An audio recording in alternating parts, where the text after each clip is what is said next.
Readers Entertainment Radio presents Booklights with your host, author Lisa Kessler. Booklights, where we're shining a light on good books.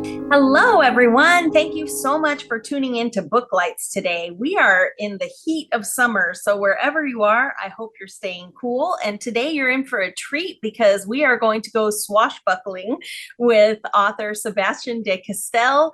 And he's been on before, and if you haven't read his books yet, you are in for a huge treat. So I'm going to go ahead and read his bio so you can get to know him, and I can't wait for you to discover his books. Anyway, Sebastien de Castell had finished a degree in archaeology. When he started work on his first dig, 4 hours later, he realized how much he actually hated archaeology, as you do, and left to pursue a very focused career as a musician, ombudsman, interaction designer, fight coordinator, teacher, project manager, actor, and product strategist.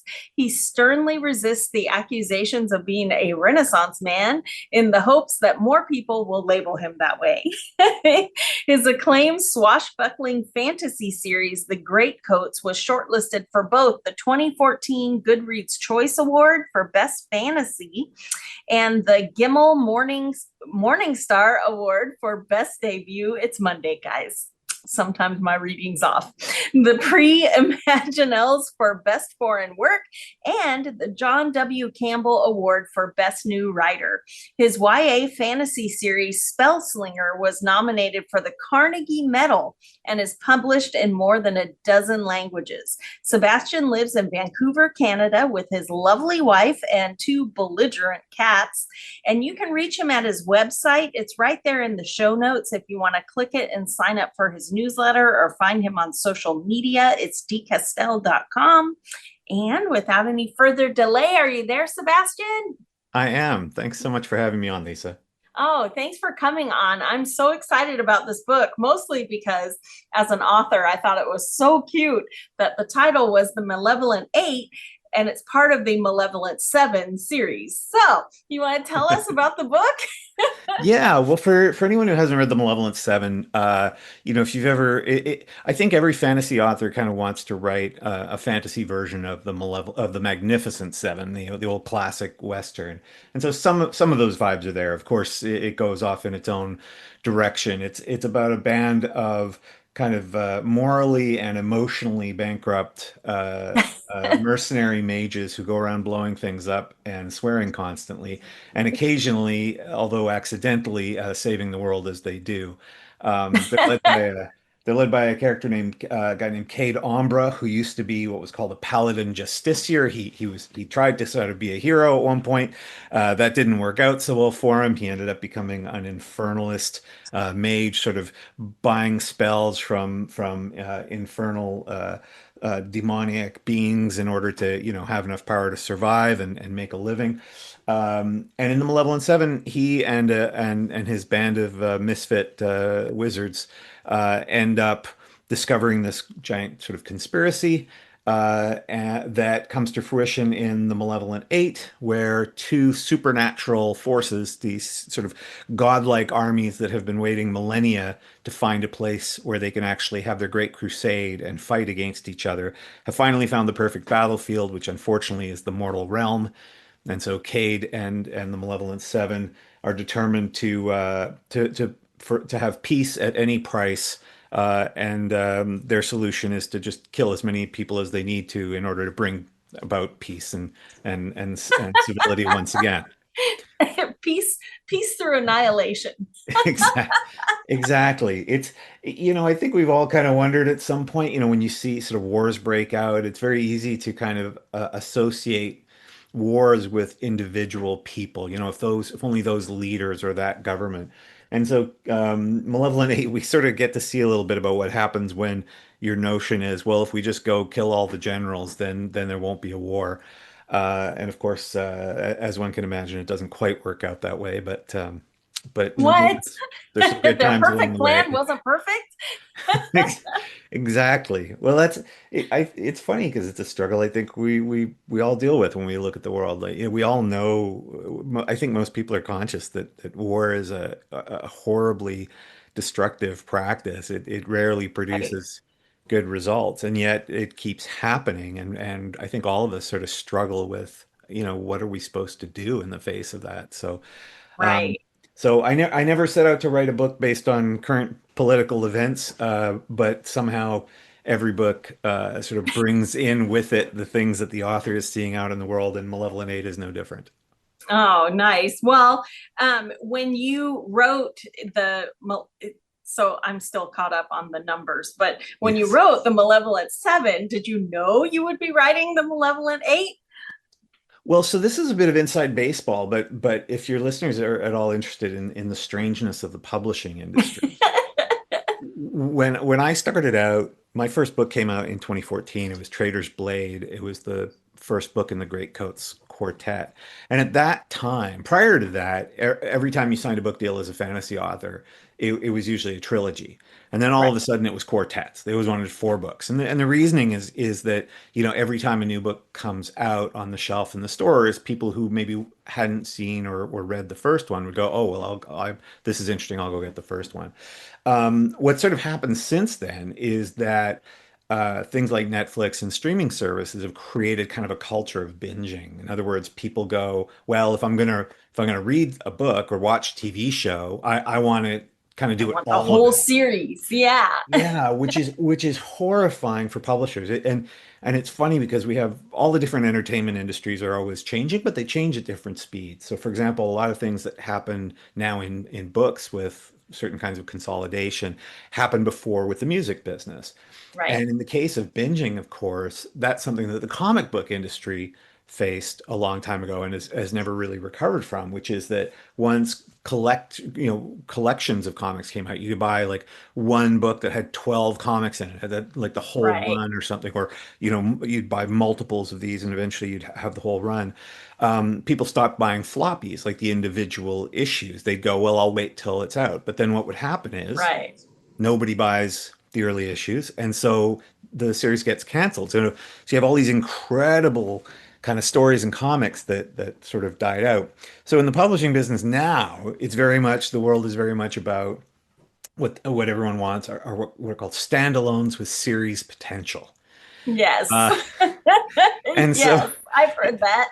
Yeah, which actually suits me really well because I've always been the sort of writer who really really felt like every book has to be its own story. Right. When I wrote Trader's Blade, that felt like a complete story. That was my debut novel. When I wrote the sequel, Night's Shadow, and I sent it to my agent, we already had a four-book deal for this. And so I was just delivering book two, and she read it and she said, "Well, I love the book, but when you get to the end, it feels like you could just stop reading. You could just be like, I don't need to. I've come to the end of a full story." And I was like, "Yeah, that's the point. That's what I like in books. I love a good series, but I want each book to feel like it's a complete story. I don't want to feel like I need to wait around a year, Exactly. right?" Exactly. If you give up all that time, you want the payoff of there we go. That's Yeah. the finish, right? Exactly. And so with Malevolent 7, that was very much, it was bought originally as a standalone. I knew they were, I had never expected anyone to read this book. What? So so the weird truth about this, and it's funny because at the same time as I'm telling you this story, I've just finally handed in a close to finished draft of a book called Our Lady of Blades, which Hmm. I have been working on for 7 years. It's, Wow. it's been Wow. taking, no, Congratulations. yeah, thanks. But it shouldn't have taken me 7 years. It was killing me. Malevolent 7, by contrast, I wrote in February of 2020. And when I say in February of 2020, I mean I wrote it in a month. I was Wow. Yeah, and I didn't write it for publication. So I had just finished. So it was February of 2020. It was the beginning. It was when the pandemic lockdown first started. Right. And I had recently finished handing in the sixth book in a YA series called Spellslinger that I adored and I loved the process of working on. But it was 6 books in 3 years. So every 6 months I was handing in a new manuscript. And every 6 months, when I get the edits back, and I always had the same editor, and she's a fabulous editor. She's like a wonderful editor to work with. But every time the book came back, either through the edits or the proofreads, I would find more and more of the language being policed. So there were words that were okay in book one that suddenly weren't okay in book three, and a word that was okay in book three wasn't okay in book four. And then there's all these different things going on inside the kind of the Twitter sphere around fantasy novels and what people should and shouldn't write and which tropes should and shouldn't be allowed. And for an author, who at our core, we're artists. We're trying to create art. That's always the fundamental creative impulse that we're drawing on when we're writing a book. Even if we're trying to write the most purely entertainment-oriented book in the world, at the core, the only way that we could do it is by accessing the part of ourselves that wants to make something artistic. So those things are toxic for that. If you're spending your time trying to write what's coming out of your creative impulse, and then constantly trying to censor yourself or going, oh, I wonder if this is hip, or I got all these letters from fans saying never kill this character off or I'll hate you, or Right, even right. When praise. all that gets in your head, you can't create anymore. You're Yeah, you get really paralyzed. stifled. Even praise, and believe me, I love getting praise, and I'm always grateful for. I'm so grateful for all the letters that I get all the time from readers. But even when people say, "Oh, this is the thing you do so well," or "This is the thing I love," or when you reviews in newspapers and things like that, where people are going, "Oh, this guy, he's so great at this," it really kind of creates these walls around your thinking. And so I went, you know what? I'm just going to write something for myself. I'm going to just, because I write very fast when I want to. And I just went, I'm going to write something for myself. Nobody else has to read it. I'm going to write all the things I'm not supposed to write. I'm going to put in tons of magic systems. I'm not going to explain them. I'm going to have characters swearing all the time. There's going to be completely inappropriate jokes all through because I just felt like I was on the verge of self-censoring. And so I just blasted out this manuscript in 28 days. And I just had such a blast while I was doing it. And I learned so much about myself along the way because I realized, nobody's actually trying to censor me. And actually, most of the things that people say, oh, you shouldn't do this or say this or use this language, truth is, most of the time you don't want to. Right, And all you need to do is just have a certain amount of compassion for other human beings that might read it in thinking right. about how might this be interpreted by somebody else, regardless Hmm. of my sort of benevolent intentions. And so it was really great, but I was done with it. I was like, there's no way I wasn't even going to self-publish that book. And I'm traditionally published. I don't usually, the only thing I've ever self-published is a short story collection that's been but bizarrely successful. But I was like, this is probably too on the edge. And so my agent at the time, Heather, who I adored, said, "Oh, this thing you mentioned that you had written, could I read it?" And I said, "Sure, but nobody's ever going to want it." Yeah, And right. she came back, she said, "I love it. I want to sell it." And I said, "Forget it. There's no way." And then she retired and put me onto a new agent, a guy named John Wood, who one of our first conversations said, "Hey, I've heard about this manuscript, Malevolent She Seven." told him. Yeah. And I said, "Fine, you can read it." And he read it and he went, "Oh, I love this. I want to sell it." And I was like, "You know what? If you want to try, go ahead. But nobody is going to publish this thing." Lisa, it was the fastest book deal I've ever done in my life. Wow, I have, wow. and so the strange thing um, was that I think that actually there's just an appetite for a certain amount of irreverence. And the Hmm. one thing that Malevolent Seven really is it's very irreverent. It's irreverent about, it's not satirical in nature, but it tries to be, or it tries to just be honest about the kinds of things people say and do and feel and what happens when we divide the world into good people and bad people. And the definition of a bad person is anyone who's ever done anything bad, and the definition of a good person is someone who's never done anything bad. They don't even have to do something good. And what Right, happens when you're actually in crisis and you need all these people, some of whom are bad people, like we all have these flaws, but when the big crises hit, we kind of need all of us. right, And so I was really fascinated by that. And so Malevolent Seven, Cade, as I mentioned, who in his youth tried to be this hero, and that didn't work out. And then he decided, well, fine, I guess I'm just a piece of crap. That sense of when people tell us, you're a bad person, you're a right. flawed person, one of the downsides of that approach as a society is that it basically takes away on any obligation that person has to help other people. Because it says, Right. you know, if we take any example, I don't know, Kevin Spacey, who's, probably done some pretty bad things, despite being a terrific actor. As a person, he's probably done some bad things. But if we go anybody like that, we don't want them to do anything good afterwards because we want them to just remain villains. Then we're really going to be in trouble very quickly because we need too many humans to try to be helping each other. And so that's kind of what came out of Malevolent Seven. And so, like I say, I hadn't planned for it to be published. And when it was published, I remember thinking, wow, this is, it's a good thing this is a standalone because I don't know how this is going to be received. And then suddenly it was this hit that none of us expected. And so I was sort of in complete shock from that, at just how many people were grabbing onto this book. And it's funny because I was at a friend of mine, another author. He created this business called Cove Books, where he'd fly authors out to conventions to be at these book tables and sell signed copies of their books. And so he'd fly me out to Georgia or something, and I'd be there, and there'd be this beautiful table with all my different books on it. And I've been so lucky to all of these gorgeous covers.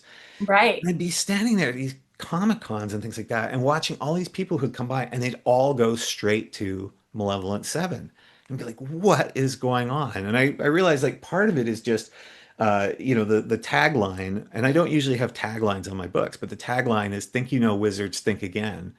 And Hmm. everybody would just kind of grab onto that. And I think there's a hunger for a certain amount of irreverence. And so that's why Seven ended up being a hit. And then all of a sudden I was being asked, do you Write have, another one. can we have two sequels? And the only thing I've known, and I swear I've known this since I wrote the last page of Malevolent Seven, which, as I mentioned, was never meant to be published. I've always known exactly how book two would open, and I've always known exactly how book three would end, and I didn't know anything that happened in between those 2 points. Fun. Well, I noticed on the book about, there'll never be heroes, but versus the good guys. And I love anti-heroes. Can you talk a little bit about how you handle that? They're never going to be heroes, and yet here they are saving the world. Well, it's actually the reverse. In the line that comes up in the book often is, "We may be heroes, but we'll never be the good guys." Um, and that's really Cade coming to grips with both himself and his crew, that they're not heroes because they wanted to become heroes. They're heroes because nobody else has stepped up. And so they're Ah, like, I guess it's got to be us, but we're not going to right. be doing it the way that heroes would do it. And so, often anti-heroes are kind of a funny domain. I've usually stayed away from that in my, previous 16 novels, because so often when we think of an anti-hero, we sort of think of a Han Solo, for example. But Han Solo Right. is not an anti-hero. He's just reluctant, right? Right. Right? Right. He doesn't suddenly make a deal, with Darth Vader halfway through the story. No, but he would be okay taking money from Yeah. somebody if he could do that while he's doing the good thing. Yeah, which I think is probably true of most people, Right, right. most heroic figures. So in the Malevolent Eight, what they're really saying is, we know that we have to do this thing. We know we have to be heroic. We might end up having to sacrifice ourselves. We're not going to do this the way the good guys would do it, because if the good guys were able to solve this, they would have solved it. We wouldn't be in this position. So Right, they're starting from the assumption is, if it's got to be us solving this problem, then probably the nice guy way of doing things didn't work.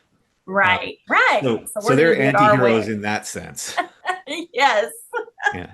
They're so anti-heroic that they're more than willing to call themselves heroes, because they have so much disdain for Right. what the good guys do.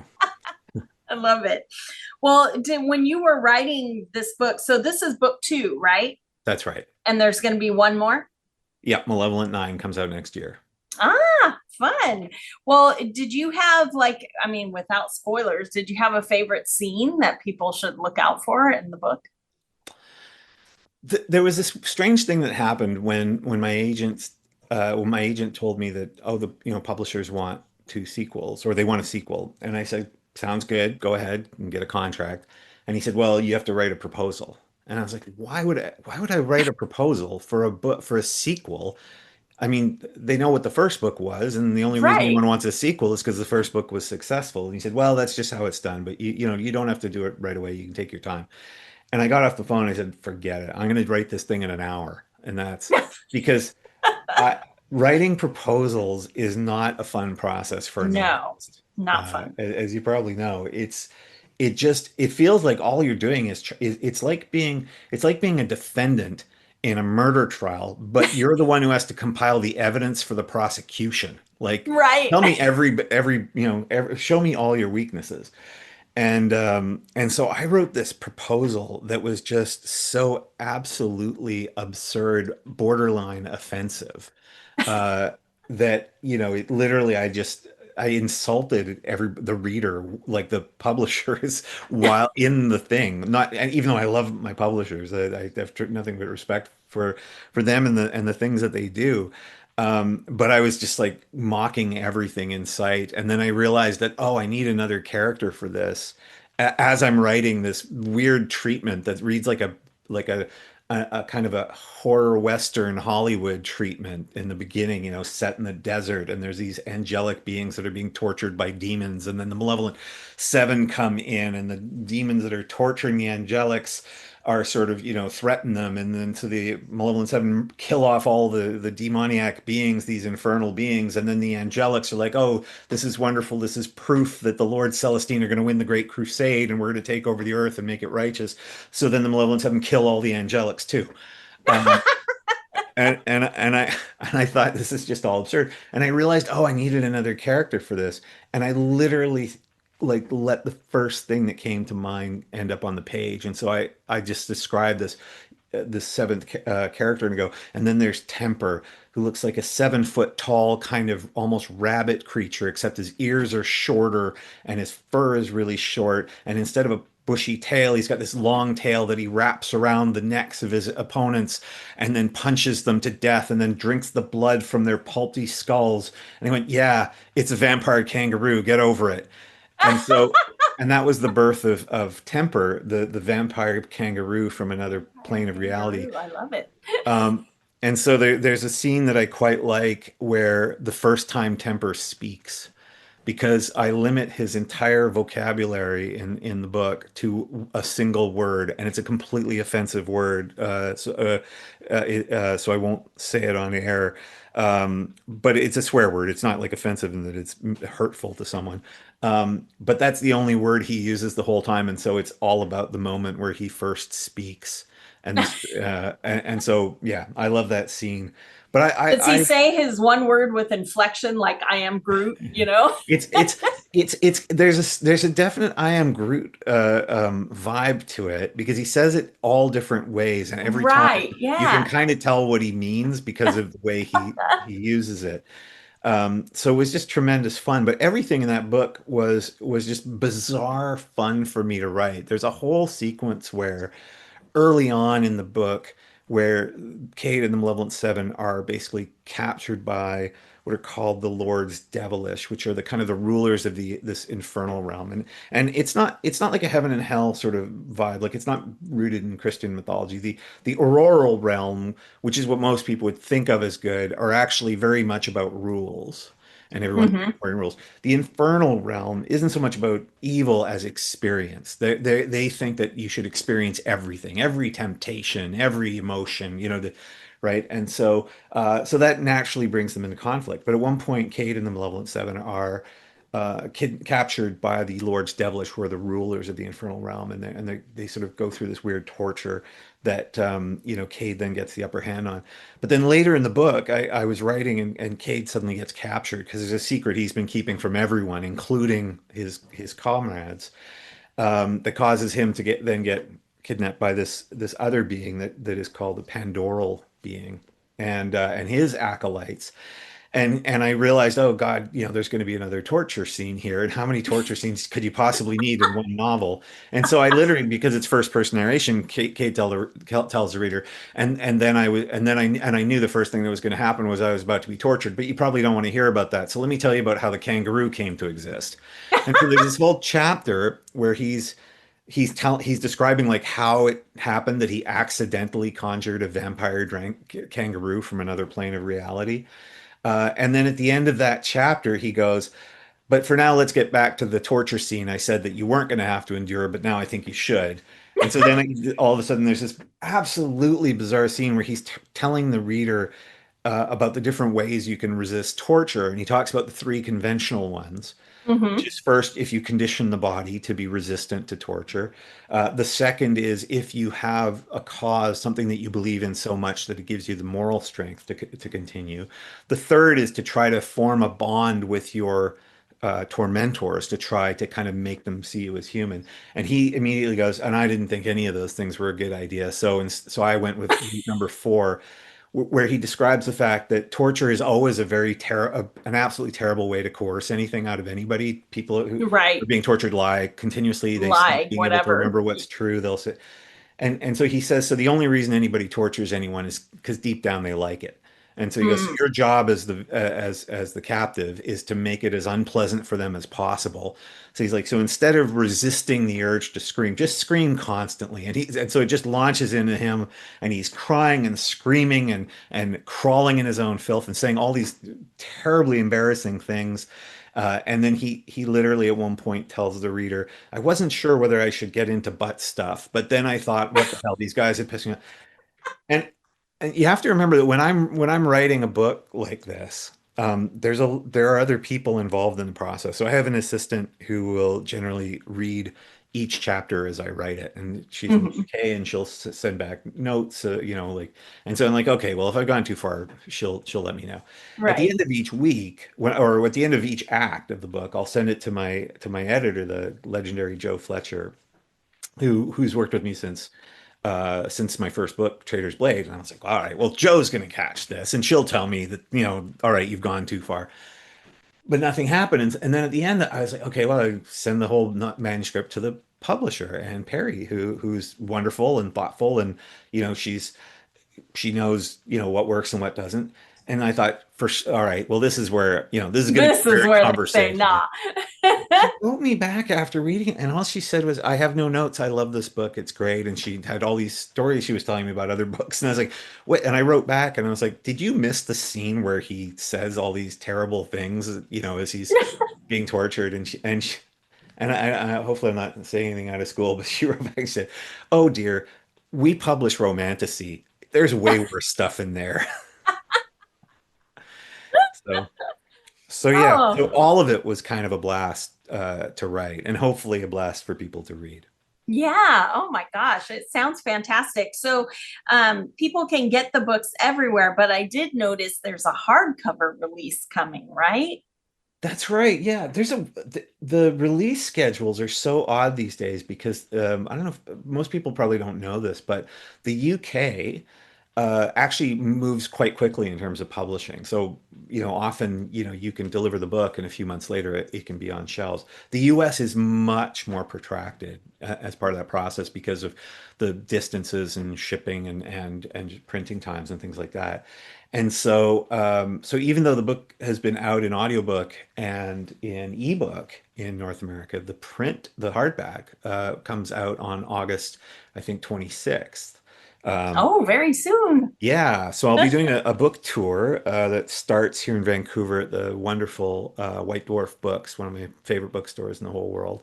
And then I'm going all across. I'll be doing an event in Seattle at Third Place Books in Ravenna, and then I'm going all the way across Canada and the Alberta and Saskatchewan, and I don't think I'm doing anything in Manitoba, but then Ontario and Quebec, and then a few dates in New York and New Jersey, and then the South Dakota Literary Festival at the end of September. And yeah, so it's actually the longest sort of the most hectic tour I think I'll have ever done.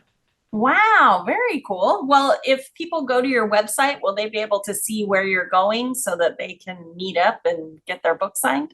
They will absolutely. I'll be, yeah, I'm just updating it. I hadn't Oh, updated. sorry. No. I've started to. I hadn't updated the events page on my website in so long because, Uh-huh. it's usually it's just one or two events here. This is like 20 dates in 3 weeks. So yes, I'm just getting those updated now.